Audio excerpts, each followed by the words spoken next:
Всем салют! В сегодняшнем видео хочется рассказать про одно семейство, которое просто разносит НХЛ на протяжении нескольких последних сезонов. А в 2023 году оно стало еще могущественней, ведь братьев теперь 3. Как вы могли догадаться по обложке названию этого видео, оно о братьях Хьюз, Квине, Джеки и Люке. Именно эти парни герои сегодняшнего выпуска. Приятного просмотра! Но перед тем, как начать просмотр этого видео, у меня огромная просьба к вам. Подпишитесь на канал, поставьте лайк и напишите свой комментарий для продвижения этого видео. Спасибо. Начнем мы, конечно же, с семьи братьев. Отец семейства Джим Хьюз тоже сделал себе имя в хоккее, хоть и совсем не на таком уровне. В свое время он выступал за колледж Провиденса и даже был капитаном команды, но дальнейшая карьера у Джима не сложилась. Проведя всего один матч в АХЛ, а затем попытавшись закрепиться в уступающем по уровню шведском чемпионате, отец братьев завершил карьеру игрока и перешел на тренерскую работу. Мать братьев Эллен Вейнберг Хьюз также достигла неплохих результатов в спорте. По молодости она занималась футболом, лакроссом и хоккеем, а в 1992 году она даже поехала на женский чемпионат мира по хоккею в составе сборной США и выиграла серебряную медаль. И что интересно, именно мама стала для пацанов первым хоккейным тренером. Семья прилично покаталась по Северной Америке, Флорида, Бостон, Торонто. Это лишь некоторые города, в которых останавливалась знаменитая хоккейная семья. По рассказам родителей, еще в совсем юном возрасте братья стали проявлять интерес к хоккею. Проситься на стадион и не для того, чтобы поесть вредной еды или купить сувениры любимой команды, а именно увидеть то, что творилось на льду. Поначалу родители сами учили сыновей играть в хоккей, и даже в одном из интервью рассказывали, на что именно они делали упор. Вот несколько цитат от Эллен и Джима Хьюз. «Мы всегда говорили, что клюшку надо держать двумя руками, тело должно двигаться за клюшкой, плечи должны быть развернуты правильно». Хоккей – вид спорта, в котором надо постоянно менять направление движения. Тут не надо бежать по прямой 100-метровку. Очень многие теряют скорость, начиная маневрировать. Чтобы избежать этого, надо научиться пользоваться внутренней и внешней сторонами лезвия. Мы не работали над скоростью, которая нужна, когда хоккеисты движутся по прямой. Мы все время работали на виражах, поэтому мы так хорошо катаемся. Все те упражнения, смена направления движения, развороты, улитки помогли нам довести эти маневры до автоматизма. Также одной из фишек родителей на раннем этапе карьеры сыновей был упор на разностороннее развитие. Они могли гонять весь день шайбу дома в гараже, на заднем дворе, а потом пойти на школьный кросс и занять на нем 3 первых места. Давайте потихоньку перейдем к самому старшему брату, которому, я думаю, было сложнее всех достичь успеха, чисто психологически, это Квинтон Хьюз. Квин родился 14 октября 1999 года во Флориде. Но место его рождения не имеет большого значения, ведь, как мы ранее говорили, семья Хьюз исколесила Северную Америку, и лишь в 2006 году, когда Квину было 7 лет, они плотно осели в Торонто, где Квин вместе с братьями и начал вплотную заниматься хоккеем. На тот момент его отец работал помощником тренера в АХЛ, поэтому у Квина был вполне свободный доступ ко льду. До 13 лет Квин играл на позиции нападающего, причем даже не креативщика в атаке, а чисто трудягу из нижних звеньев. Я хотел стать хоккеистом, который пашет на каждом участке площадки, работал над этим, но в 10 лет не было вообще никакой нужды этого делать.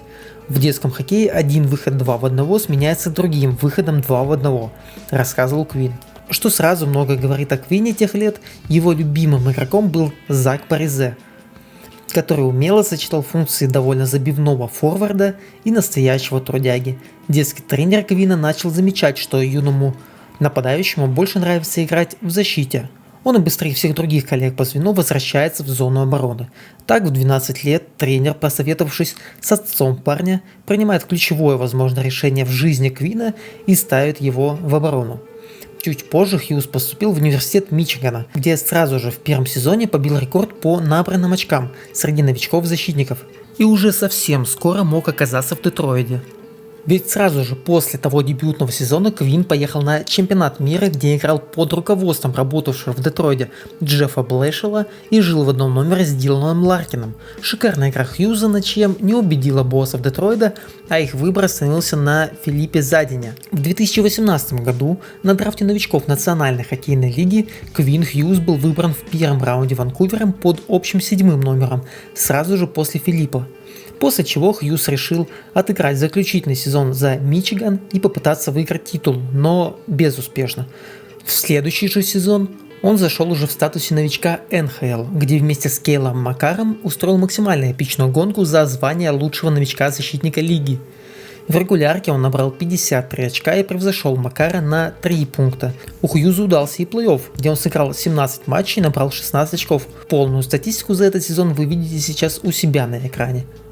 Хоть его Ванкувер и вылетел от Вегаса в 1/4 финала со счетом 4-3, сезон точно можно назвать успешным как и для команды, так и для Квина. Считаю ли я себя претендентом на Колдера? Да, конечно, я не из тех, кто много говорит, но не знаю, кто был лучше меня, особенно за последние 30 игр. Я не удивился своему старту в лиге, так как думал, что все будет хорошо. Я занимаюсь хоккеем всю жизнь, так чему удивляться, заявил по итогам сезона Квин Хьюз. Однако награда в том сезоне все же досталась Кейлу. Зато перед началом сезона 21-22 Квин Хьюз подписал с Ванкувером 6-летний контракт на общую сумму в $41 миллион. Средняя зарплата составила 7 850 000 в год. В первый же год действия контракта он оправдал эти вложения, став запасом самым результативным защитником Canucks. Он набрал 68 очков, это 8 голов и 60 передач в 76 матчах. Хьюз берет свое за счет шикарного катания, прекрасного чтения игры и отличной игры в пас. Уже на первом ЧМ Квин вошел в топ-3 самых точных диспетчера турнира.